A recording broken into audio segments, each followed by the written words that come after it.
Assalamualaikum warahmatullahi wabarakatuh.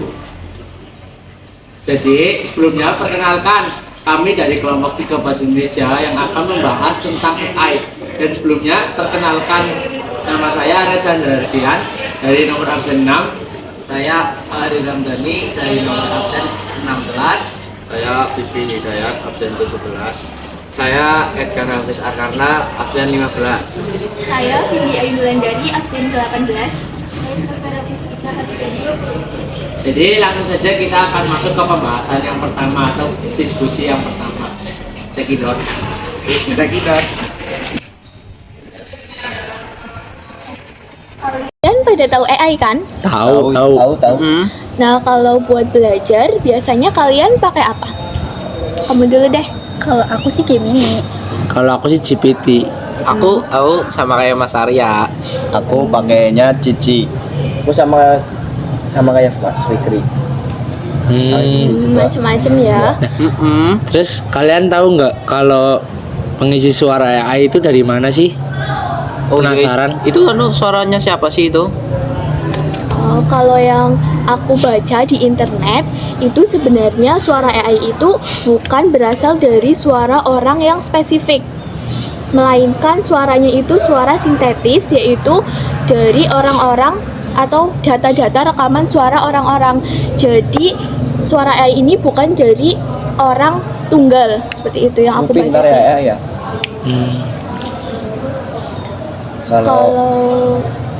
Kalau AI boomingnya sih pada tahun berapa?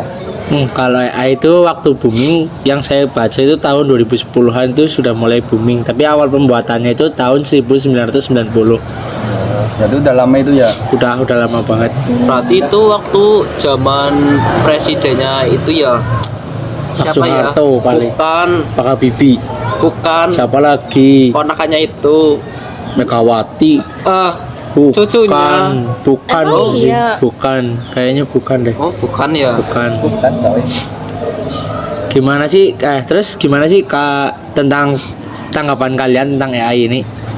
Menurut aku sih cukup sangat bermanfaat ya bagi kita, karena bisa mencari informasi lebih jelas, lebih mudah. Itu bagi kita sebagai pelajar itu cukup sangat membantu. Nah, aku juga setuju sama Edgar kalau AI ini memang memberikan kemudahan bagi kita. Tetapi di sisi lain, aku juga melihat kecenderungan bahwa sebagian orang itu menjadi terlalu bergantung.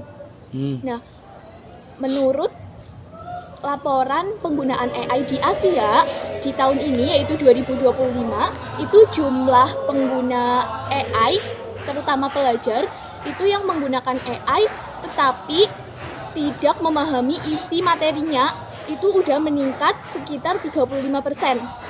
Nah, hal tersebut menunjukkan bahwa teknologi yang baik itu memang tetap memiliki resiko penyalahgunaan. Jadi AI yang bermanfaat, memberikan kita kemudahan, juga di sisi lain memiliki dampak negatif. Tapi kalau menurut aku sih masalahnya ini bukan pada AI-nya, tapi cara pemakaiannya loh.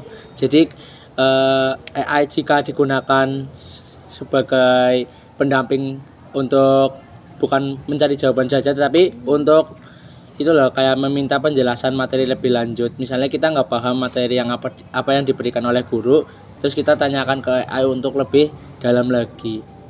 Iya, betul. Kalau menurut aku AI itu kita cuma perlu gimana sih cara menyeleksi. Terus AI itu dapat membantu, tetapi keputusan akhir itu tetap ada di kita. Terus kita tuh harus mampu juga menilai mana sih informasi yang benar, relevan, dan bertanggung jawab kayak gitu lah. Benar tuh. Selain itu kita perlu memperhatikan keamanan data. Banyak aplikasi AI itu yang menyimpan riwayat pencarian atau percakapan kita. Terus nanti kalau data tersebut bocor, risiko penyalahgunaan cukup tinggi. Maka literasi digital itu kita harus ditingkatkan juga agar penyalahgunaan itu tidak sembarangan digunakan oleh masyarakat. Betul. Tapi memang penting untuk menetapkan batasan. Soalnya kalau semua orang itu menggunakan AI, hampir sepanjang hari nanti itu apa orang itu bakal bergantung sama AI. Jadi kita harus seimbang. Berarti emang kita harus menyeimbangkan penggunaan AI. Jadi supaya kita juga bisa mendapatkan lebih banyak dampak positifnya ya.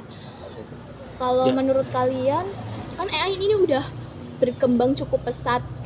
Nah itu menurut kalian bisa menggantikan manusia apa gimana?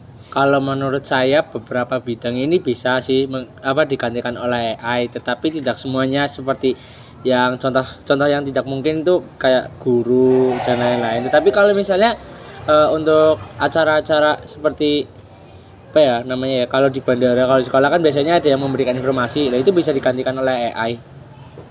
Iya betul. Tapi kalau menurut aku ya, kita itu sebenarnya bisa mengubah pandangan kita kalau AI itu bukan sebagai pengganti manusia, bukan menggantikan kita. Tetapi AI ini menjadi alat bantu bagi kita. Jadi kita harus menggunakan AI itu dengan bijak. Jadi kalau penggunaannya tepat, ya pasti dampaknya juga bakal balik ke kita yang positif. Seperti itu sih. Benar sih. Bener-bener. Cocok. Mungkin berarti AI ini sangat menarik dan banyak sekali ya kegunaannya dari dampak positif, dampak negatifnya. Jadi kita sekarang udah tahu apa sih tentang AI itu. Mungkin diskusi kita hari ini cukup sampai sini saja. Selebihnya sudah. Nanti kalau misalnya kurang kan kita bisa browsing lagi atau berdiskusi di lain hari lagi. Betul. Ya. Yang kedua